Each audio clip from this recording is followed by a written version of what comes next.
Good afternoon and good morning to you all, depending where you're tuning in from the world today. Thank you for joining us. This is the first webinar for the Yale Alumni Health Network, brought to you from the Yale Alumni Association's Shared Interest Groups Department. I'm Stephanie Double. I'm a director for the Shared Interest Groups, and I am thrilled to present to you today the Yale Alumni Health Network Chair, Dr. Jamie Wells, who will be talking to Frances West about healthcare, health tech, and accessibility. I'm going to turn it over now to Dr. Jamie Wells.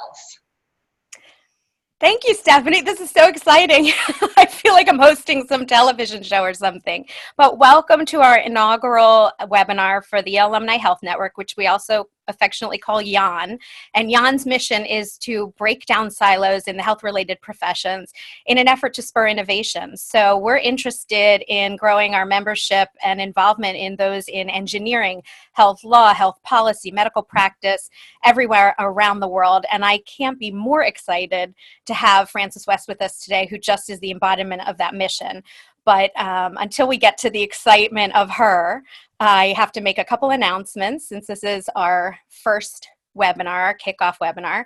We are having a launch event, an in-person event in New York City at the Yale Club of New York City, January 15th, with legendary innovator, entrepreneur, tireless advocate of science and technology, Dean Kamen, who will speak on a visionary's vision of the future of medicine. So if you're interested, get your ticket now. That'll be in New York City on the evening of January 15th. You can contact me using Yale Alumni Health Network at gmail.com.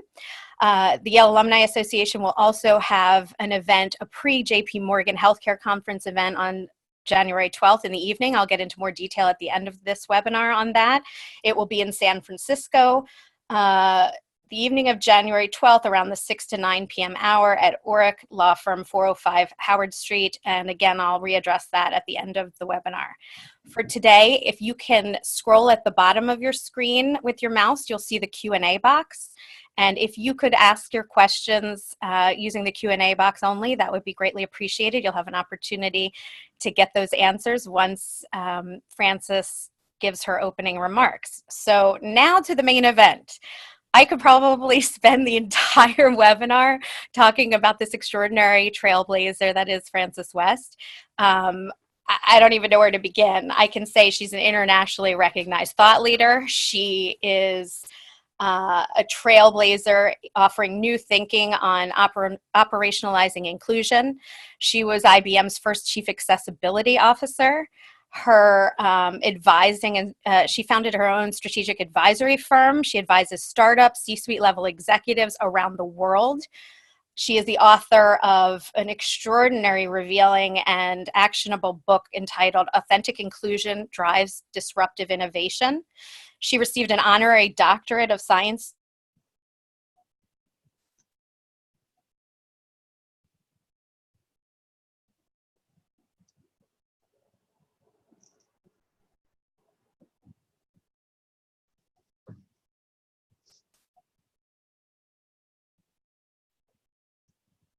and honestly, she can't stop. She's been around the world and back in the last few days. I'm honored to know her. She is going to discuss with you now, as I kick it off to her, why accessibility matters, why it is important as a business imperative to design with human first thinking, and how this can optimize health technology. So I give it to you, the incomparable Frances West. Well, thank you, Jamie. With that introduction, I don't know where to start either.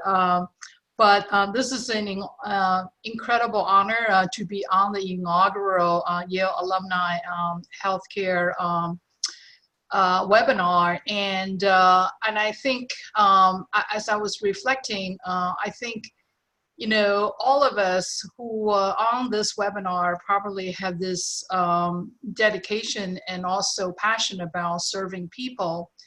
And we are at a point where the technology is underpinning everything we do, and that how do we reconcile and actually find harmony between technology and human, I think is an ongoing interest and challenge for many of us. So I plan to spend maybe the next 10 or 15 minutes with the audience and to share about what accessibility means and why accessibility is important at this time of our society. And then I plan on having some free dialogue with you, Jamie, because we always have time, have fun talking to each other and also learn from each other. Just to start with, the term accessibility in this case, it has a special meaning in the context of the technology. What it means is that we want to make sure that everything that is conducted through technology, whether it's your website or your mobile apps or some of the new technologies such as IoT or cloud, is fully accessible to all people with all abilities. And this actually came about when back in 1990, when the American Disability Act was first passed. So we'll be coming on to the 30th year next year of ADA. There is a general understanding that we got to make the society accessible and productive for all, not just some. So, and follow up to the ADA, and there begin to have certain a guideline in terms of a technology accessibility. So in this case, one can imagine that a website, for example, web access or internet access is pervasive, right? Anytime you want to learn something, you Google it. But imagine if you're blind, how would you navigate a website, right? And so in this case, the accessibility feature of website will allow, let's say, a screen reader to read out loud the text on the website. If you are, and we all know that a video is becoming very, very popular, like what we're doing here with a webinar. But if you're deaf, you won't be able to hear anything. So captioning, for example, is one of the very first technology that was introduced actually here in Boston through WGBH as part of the kind of a public broadcasting technology to enable people who are deaf, can use that. So these are just a couple examples of how accessibility was introduced originally designed for people with disabilities. By the way, a lot of time when we talk about people with disability, the kind of overall kind of societal reaction a lot of time is about, oh, it is about them, right? Because we don't think of ourselves as a person with disabilities. But any one of us could be situationally disabled. I was just talking to a friend who just went to France. And because she doesn't speak French, so she's functionally blind and deaf and mute. So you can say that she's actually situationally disabled. And another thing is, as we age, Jamie, you're too young to understand that, but for people like myself, when you turn 50, according to American Association of People with Disabilities, you're going to naturally acquire certain disabilities. And when you reach, for example, age 50 or late 40 and 50, the first disability most likely you're going to acquire is your vision. You see people start buying, bifocal glasses, right? And by the time you turn 60, most likely your hearing is going to go a little bit. All the ambient, noise when you're in a conference call is begin to bother you because your hearing frequency probably is reduced. And then by the time you're 80, most likely your knees are going to be, be challenging. And so your mobility challenge. And then when you go into the 80s, cognitively, right, you begin to forget things. So this is just a natural human phenomenon. And so there is this whole idea that, if we can design technology from the get-go to make it accessible, and think of using people with disability as an extreme use case, but if we can design for people with disability in the extreme case, then chances are everybody can benefit from that. So that really is the basic concept. And we see that happening in the physical, for example, accessibility. Everybody knows the curb, curb cuts, right? Originally it was designed for a wheelchair access. but everybody, or if you are a bicyclist, or if you are a mother with a stroller, or you're a businessman with your luggable, luggage, everybody uses that.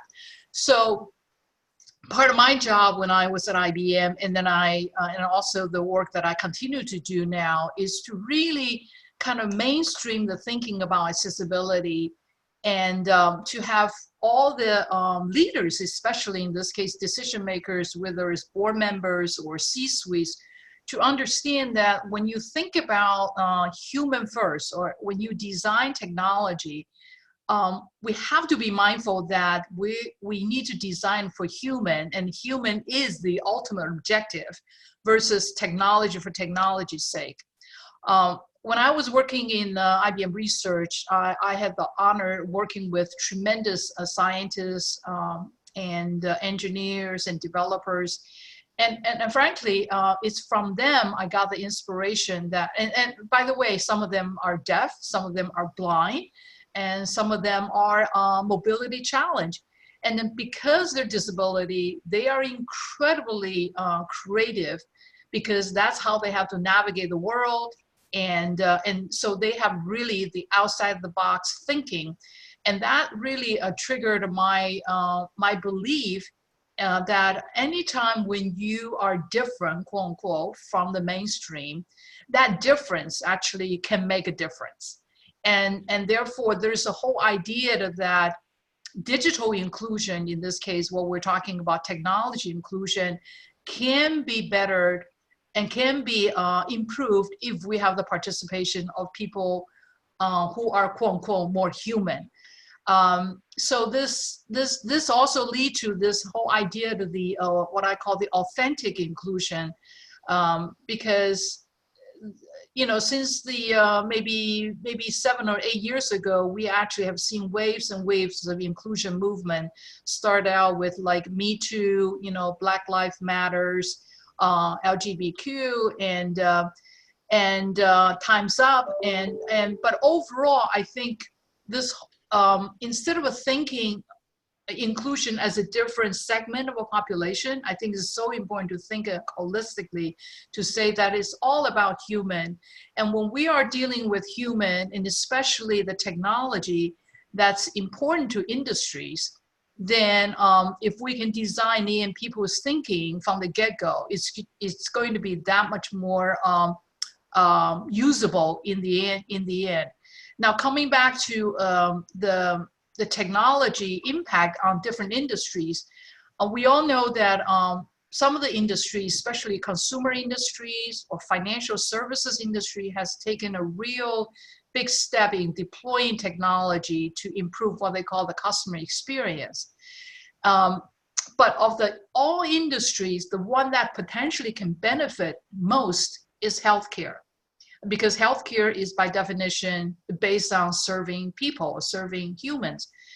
So I'm extremely excited to have the opportunity to really, have this dialogue with you, Jamie, to understand the kind of progression that technology has taken in the healthcare industry.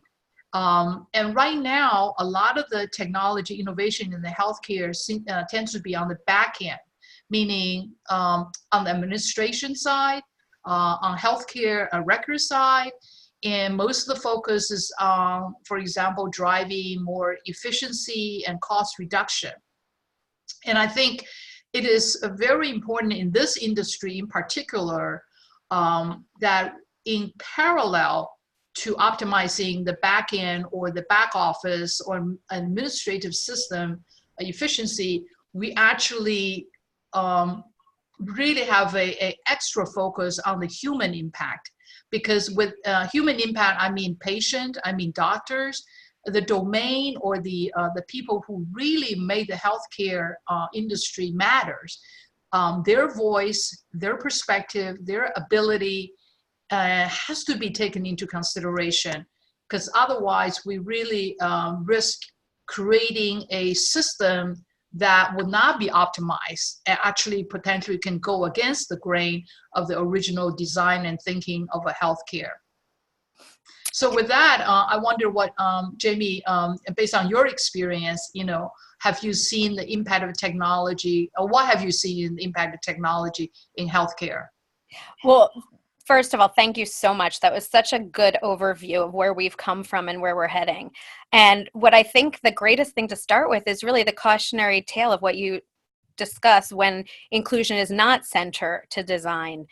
Electronic medical records, the forced implementation of electronic medical records, they were sold as a panacea, and what was actually delivered to physicians and patients excluded input from those on the front lines of healthcare. And the result has been, we hear the buzzword disruption all the time, and it's supposed to be this amazing revolutionary thing. But I would argue that electronic medical records, single-handedly, their implementation was the most negative disruptive force that has led to job dissatisfaction, premature retirement, and an exodus of physicians from healthcare. It's reduced doctors to data entry specialists.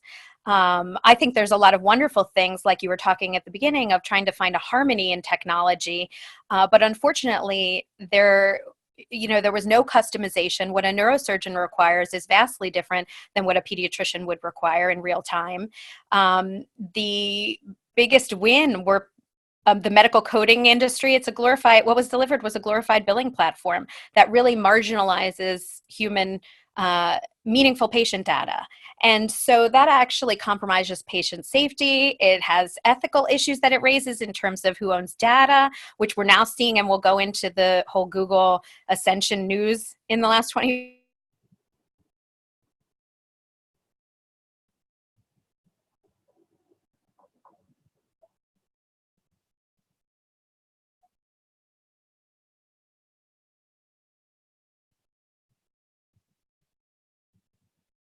in its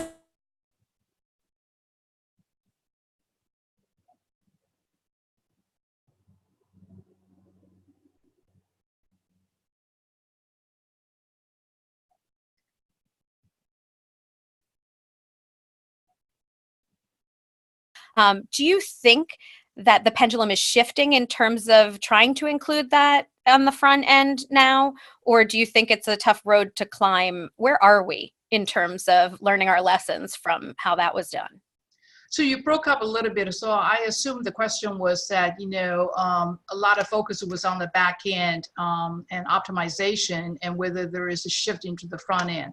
Yes. I mean, there definitely is a shift of that perspective, because I think within the past, I would say 10, 15 years, if you just look at the natural progression of technology, remember it used to be like everybody has to be on the website. I think the onset of a mobile technology really make the personalization kind of a term meaningful, and everybody can identify, because, for example, your iPhone really is customized to your needs and wants. So, and also the miniaturization and consumerization of technology has led to a point where it is definitely possible, and then actually technology itself is ready to be quote unquote personalized. The question is whether the technologists who are in this business of designing and creating the next wave of either infrastructure solution or a personalized solution really have the awareness of how important it is to get the human input or the human first thinking through their design, through their development, through their deployment. And I think this is actually an area where we actually need a lot of coming together. And because timing is such that the technology actually is at the verge of becoming very personalized. I mean, everybody talked about and heard about artificial intelligence. We heard about robots. I mean, a country like Japan, they are creating personalized robots because they have an aging population. They don't have enough caretakers, or the birth rate is going down. By the way, this is a universal phenomenon, right? For country even like Italy and Spain, already, over 25% of their population is over age 60 or 65. So how do you use technology to care for example, aging elderly, right? Who actually tend to be one of the biggest consumer of healthcare. So technology is there, is ready.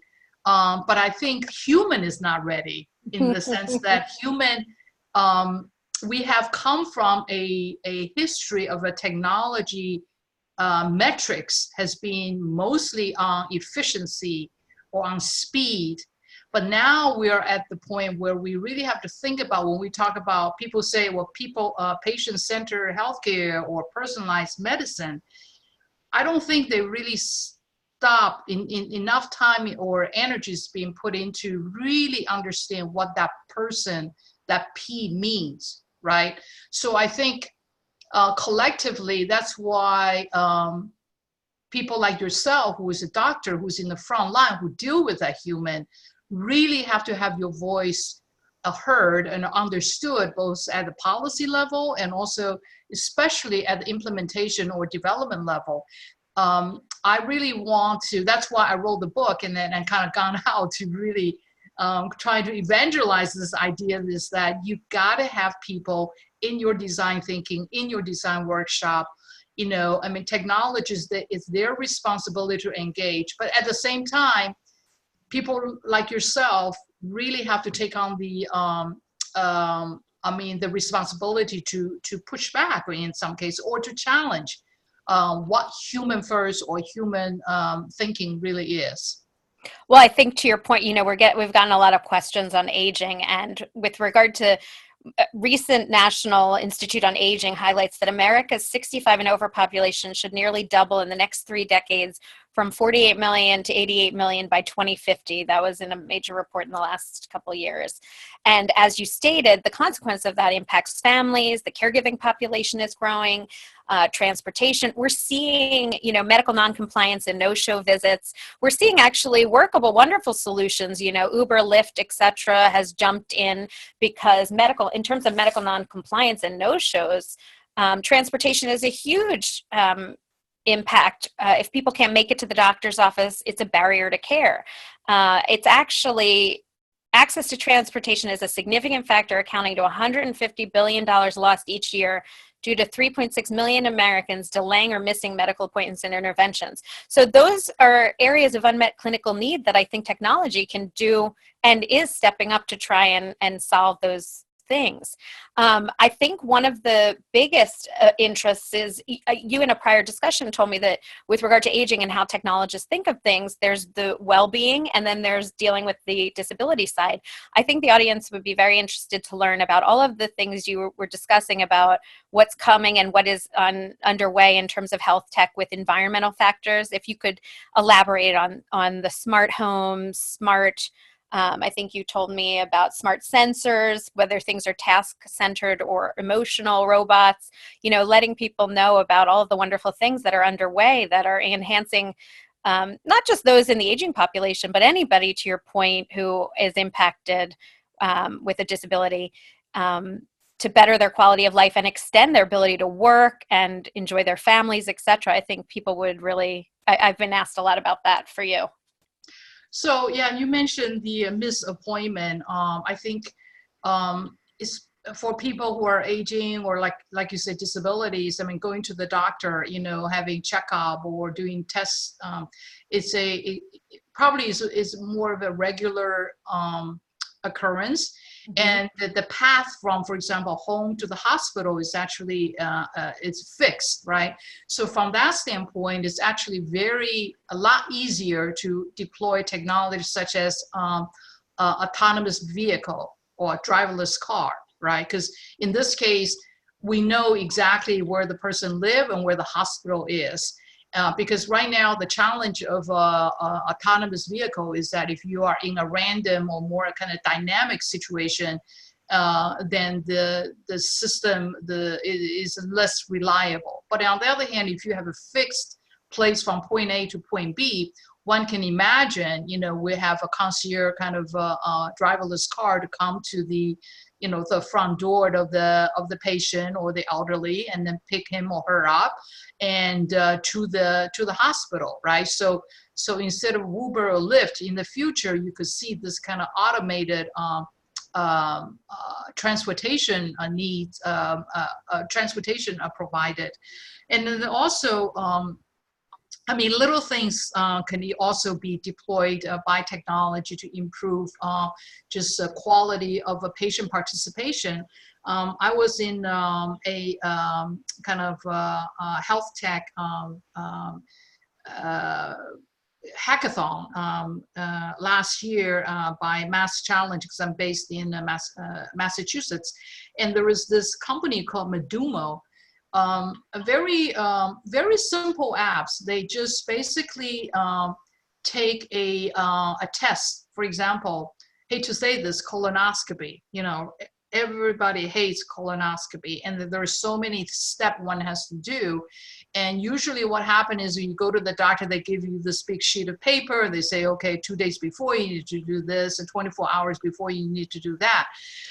What they did was that they put it on, they automated this thing. And because on your iPhone, we know, you know the time and the place. So at the right time, let's say 48 hours prior, a little message just pop up and say, oh, starting now, you need to, not drink, not eat food or something like that. Very simple, and basically guide the kind of a patient through the procedure in a very non-invasive, just a kind of reminder way. And it's highly effective, right? And also it can be multimodal in the sense that it could come through a text, or it can be coming through a phone call, because some people still prefer to get the voice reminder. So these are little things that technology can play a huge part in personalizing and then deliver the right information at the right time.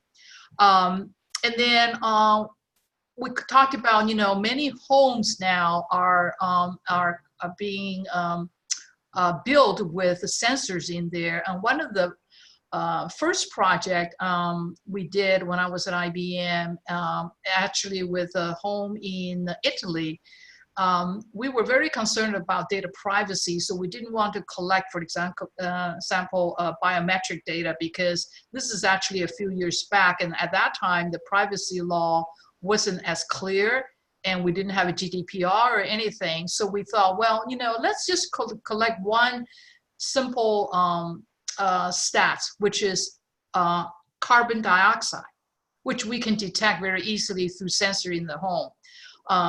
And just that one element, we were able to tell, for example, whether a grandmother actually gets up and cook her a pasta at noontime or not, because we know that she has a habit of eating pasta. So if she does turn on the stove, the carbon dioxide content will go up. But if there is no movement on carbon dioxide, then we know that she probably skipping the meal, and therefore something is not quite normal.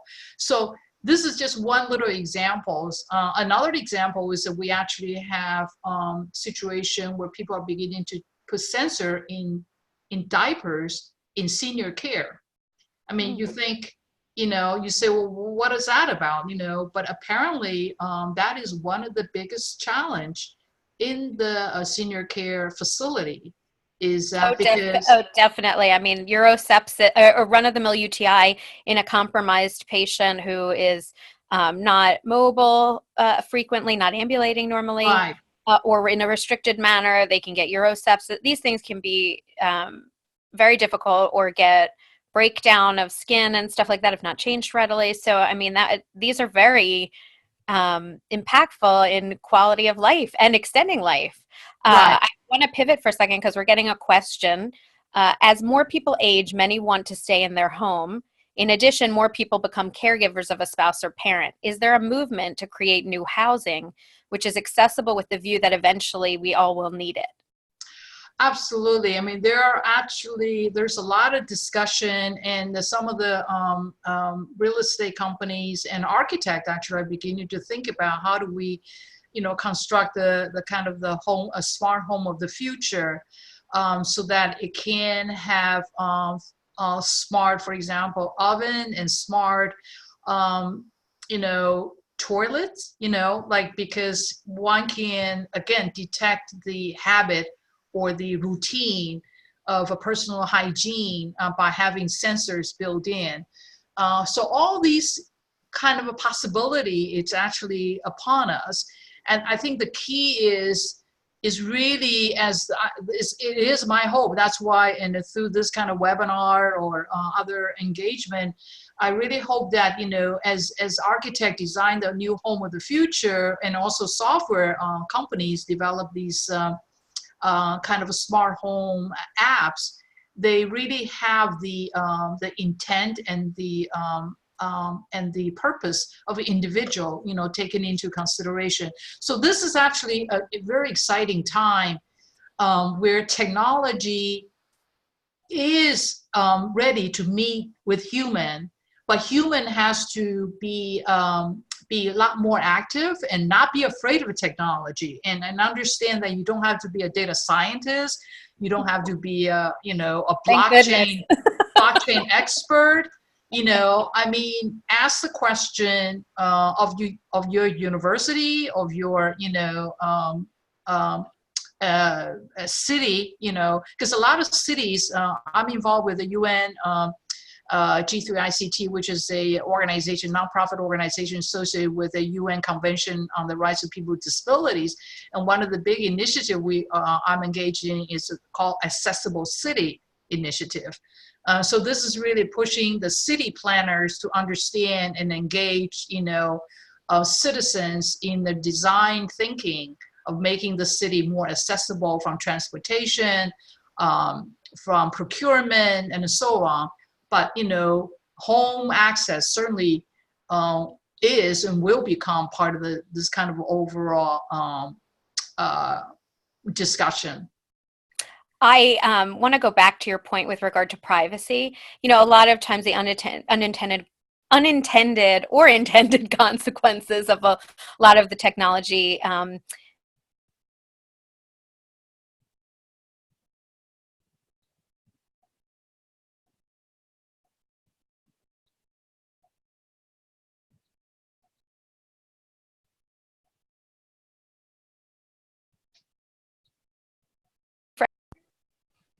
I think we're frozen for a second.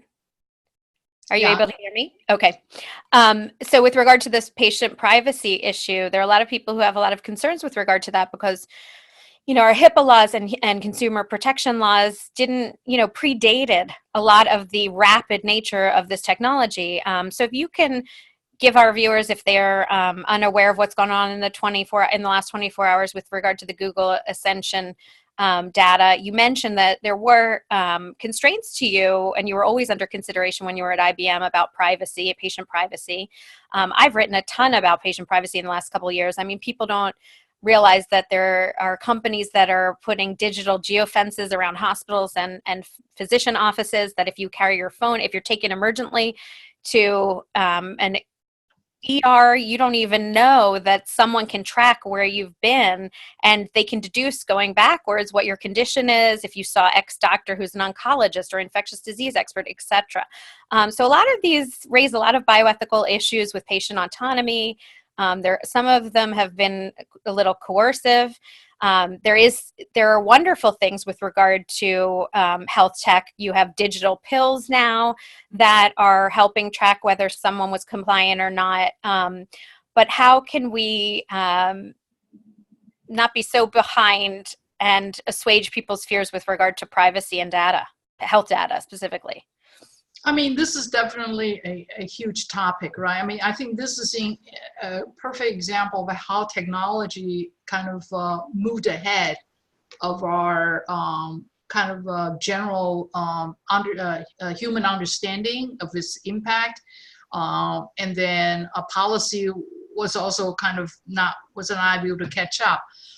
I think we'll always have this kind of situation because technology tend to always, in many cases, lead, right? Because innovation is full of excitement, full of disruption, but then also it's like what they call it, like a knife is a double edge, right? I mean, it could be good for good or for bad. And I think like we were talking about earlier, I think because the technology is becoming so is so consumable and usable by everybody. Remember, in the old days, computer was locked in the mainframe only a few special people can have access to that, right? So, oh, I remember then, paper medical records. I mean, you'd have to exactly, give the exactly. facts, but nobody. But there was greater protection, I believe, in terms of. Exactly. I mean, you literally go to the data center, right? So literally there's physical building. Now, in exchange now, we do have the convenience of access to information 24/7. We do want, geo data because we want Google or Waze, to be on our side. So I think it's one of those things that it will happen, but I think it's upon all of us to remain very transparent about what it is that we're collecting, right? And I think, and in the end also we need to, again, going back to the point I keep talking about, is that we have to go back to the human first and say, let the control of the data, or at least the release of the data, be upon the individual, right? I have this phrase called my life, my data, right? I mean, this is mine.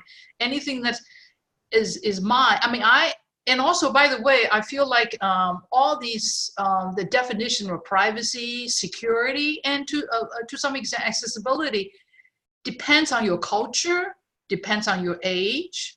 Like as you get older, privacy is not as important, because in exchange, if I can get better, I don't know, care or something like that, right? But if I'm in my 20s, privacy is very important.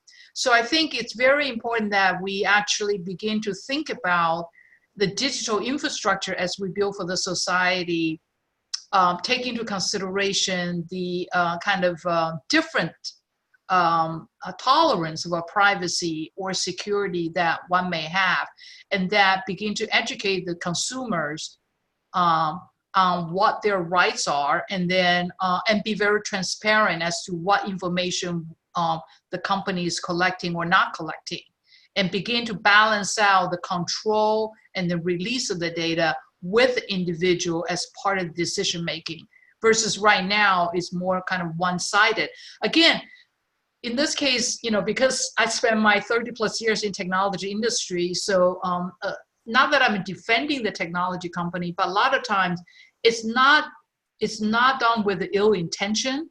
It's just technologists, they really just, as they're inventing, as they're innovating, it has unintended consequences that they couldn't even imagine, because they are wired to really, tackle the task at hand. So it's upon us to really, pull back, and then also engage, and to really reset, quote unquote, reset the conversation, and also the rules of engagement. I think that's a pretty standard, fair point of view. The more people get subspecialized, they tend to wall themselves off a little bit. So hence why you and I are on this evangelism tour of connecting those in every industry, so that you can see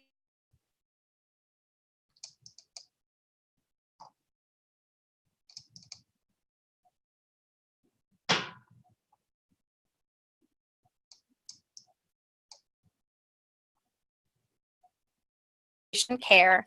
Can you hear me, Francis? I actually lost you for a few seconds, Okay. so you may want to Okay, repeat that. so I'm getting questions all over the place because you're very compelling, obviously. Here's one. I am interested in the interface of technology and patient care, applied research especially for rehabilitation, regardless of age. Where does the funding stream for this type of applied technology research exist? Well, this is in the rehab area. We do have, like, Department of Education having a branch under that funds some of these research. For example, University of Colorado has done a great job in researching technology with patients, especially more cognitive disabled patients. The research funding stream, in my mind, has not been as adequate or as much as I would like to see. I think in many cases, maybe this is one of those situations where the disability or the people with disability kind of research historically have been more about independent, for example, living, right? I'm trying to come up with assistive a technology to help with just the basic functioning of the individual. But as we know, functioning is one thing, but a lot of times they do need a lot of medical care, and therefore the interface or the solution between the hospital, the healthcare provider, and the patient, in this case, a disabled patient, that could be a huge area of innovation. I'm hoping, and this is part of the reason we're having this kind of a dialogue, is that we can raise the awareness to the young entrepreneurs and young technologists to know that there is a huge need for that, right? And that I hope that some of the VCs, venture capitalists, will see this, because again, going back, the number is with us, right? The aging population globally is going to explode. So whoever can begin to research and innovate in this area of a patient and a care provider, I think will win out. And I'm beginning to see some innovation in this area. So I'm hopeful that more research innovation will come this way. This I think you kind of touched upon, but if you have any additional thoughts, we have another question coming up about our love affair with big data. And as you discussed before, I tend to say good data saves lives, bad data can end them in the field of medicine and healthcare. That's my standard go-to. So on a simple question, but a very complicated topic, how can all the data that we're generating now be used effectively? Well, this is a huge, like you say, huge area, right? I mean, big data is right now is being used for analytics, and that's one thing. Another area, huge, actually somewhat controversial area, is that data is being fed into machine learning, right, to create artificial intelligence, AI, and that data can be in many forms. It could be text data, it could be pictures and everything, like radiology. A lot of data is being consumed or being processed. One of the biggest concern is that the data set that's out there that's creating artificial intelligence algorithm, because the whole purpose of artificial intelligence is to, in theory, is to take enough information that can augment humans' decision making, right? So we're trying to program artificial intelligence with enough, pattern of decision making that's out there, and so for the AI to learn. But the problem is that some of the decision making logic could be biased from the get-go, right? So for example, right now there's a lot of debate like gender bias, like women make decisions different from men, right? We look at facts, or we consider elements of critical elements differently. So if you take the existing, for example, especially in the business world, decision making, it tend to be very male, dominated. So if the machine keep learning that, then that means the machine is going to recommend a certain logic that's biased. So there is a whole body of work now coming out by IBM, by Google, by Microsoft now, and some call it, I think IBM is called it AI fairness, right? I mean, to make sure that you actually program in to de-bias AI, right? So this is actually, everything's at the very beginning stage, but the fact that there is awareness that AI could be, biased by taking all this data is a good sign. So again, this is a time for all of us who, for example, are not the quote unquote the mainstream, white male, to really, take this opportunity to speak up and actually and to provide the kind of a different input that that we should have.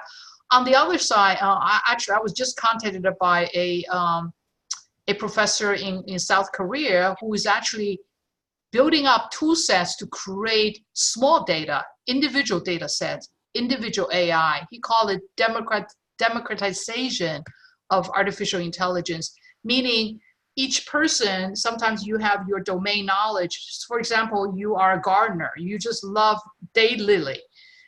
You don't need large, big data. But you have very specific domain knowledge that you can train the data set, and then so that your machine or your AI can go out to look for all the daylily pictures, in the universe. So there is a counter kind of a big data to a small personal data set kind of idea.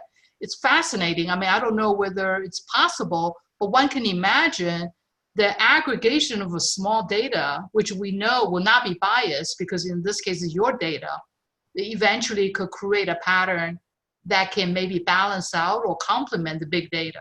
So all these are... I would say I find that personally exciting because it's the customization and the extreme once you practice clinical medicine, the impact on someone in a certain state may be different in terms.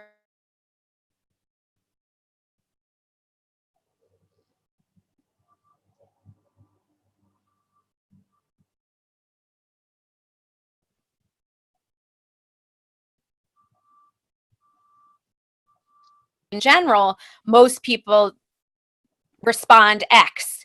But once you get into the real world, when people have multiple conditions, they live different lifestyles, they have different experiences, all of these, there's just endless variables in the clinical practice. And which is why trial and error is problematic when you just use some big chunk data to say that a 6-year-old female is going to respond the same way that someone 85 who has congestive heart failure and 3 other conditions will respond. So that small data set does sound pretty exciting and innovative. I did find of interest what you were discussing with me before about how they're integrating tech with health tech, because I don't know if you can talk more about that, because a lot of that is reducing stigmas that people feel with conditions. If you make, going back to your whole mainstreaming notion of these things. So if you can talk a little bit about what's going on in the integration of the tech versus health tech when you were speaking to me about earbuds in Taiwan. Yeah, so they are, again, in this case, there are some very innovative technology are coming out that in one use case is that, we know that, for example, hearing aid is very, very expensive. And in the old days, if you wear any kind of a thing in your ears, people consider that hearing aid, and it's actually not cool. But ever since the invention of iPod, if you have something hanging from your ear, you're the coolest crowd.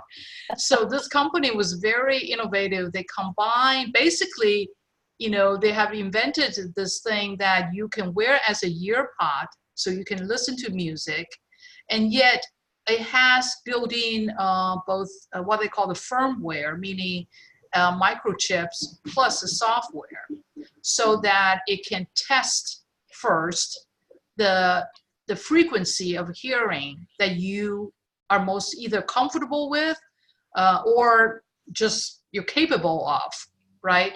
And that because the 5G, which is the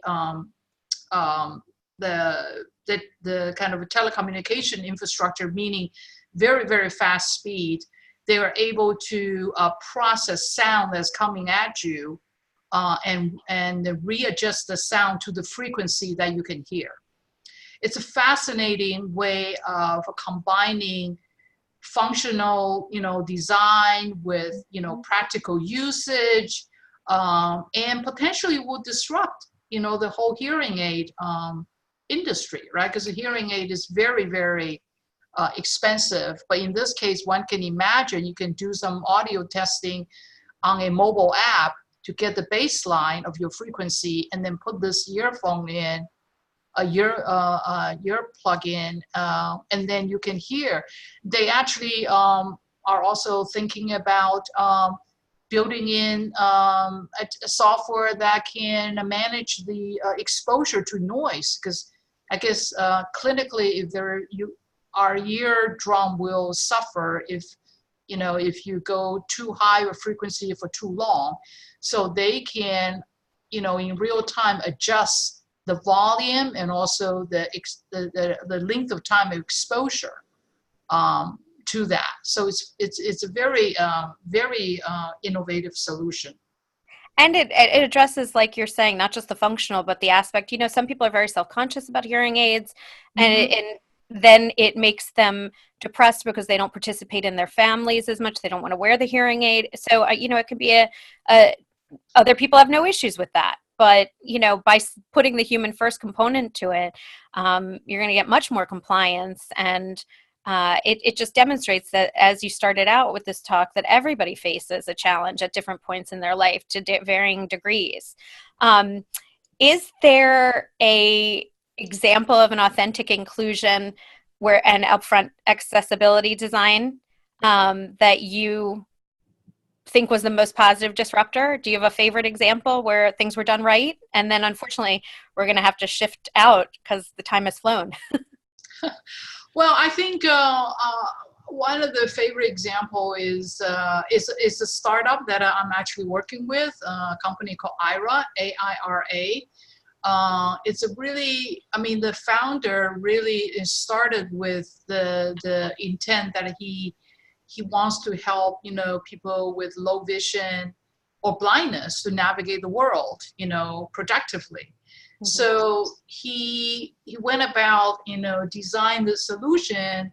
Basically, think about wearing a Google Glass with a video camera feed, so that a blind person could be walking around, and the video camera, of course, capture the scenery, and there is an agent, remotely can see where the person's surrounding and guide the person to either walk about or to do tasks, like things like shopping in a grocery store. And this combined technology of wearable devices with cloud computing, right? With and also with artificial intelligence, and it's a combination of all of this technology that's out there. And when they were telling me about this use case, this solution, the first use case I thought of is actually not for the blindness. I thought about my mother, who, when she was alive, she used to travel from Boston to Hong Kong every year, but there was no direct flight, and she has to transit in Los Angeles. You can imagine how intimidating that is to change flight from domestic terminal to international terminal. I can imagine in this case, she gets off the plane, put on this a pair of glasses, tap on the glasses, and then a Chinese-speaking agent can come on and guide her, instead of me writing all this, index card and say, please, because she doesn't speak English, right? So she's functionally deaf, blind, and mute. So in this case, it's a perfect example of how technology really enable quality of life. And then the use cases is just, endless, right? So one technology, one founder, one inventor thought about designing something with the human first in mind, and now this company is very successful and has won all kinds of awards around the world. So the reward, does come to people who I think put human first. Which is, in our discussions, you've mentioned there's so many things going on, and I urge our audience to look into for those with mental health issues, cognitive disabilities, to combat isolation, their emotional robots and pets. So things are exploding, and it's a very positive future, and hopefully people will be aware of the unintended consequences. Our time has flown by. Again, I feel like I'm ending a television show and cutting to commercial. So I can't thank you enough. Frances, for joining us today. I mean, you have spurred so much thought and conversation, and this is recorded, and so we can pass it along to others. So hopefully we can help you with the evangelism to make everyone feel included and to encourage others, because you and I want to give a call to action that no matter your industry, whether you're making a product, seeing a patient, designing or implementing a business plan, start to get yourself initially, this is our call to action, start to get yourself initially to think, am I thinking human first? Am I thinking that this is not just some genius in a vacuum discovery that helps no one or causes greater hindrance than it does benefit? So I think we can all put that on our hearts to do, because that will mostly move society further. I have a couple announcements. If you would like to get a hold of Frances, you can follow her on Twitter at FWest34. Be sure to check out her book, Authentic Inclusion Drives Disruptive Innovation, and you can learn more about her at franceswest.co. To learn more about the Yale Alumni Health Network,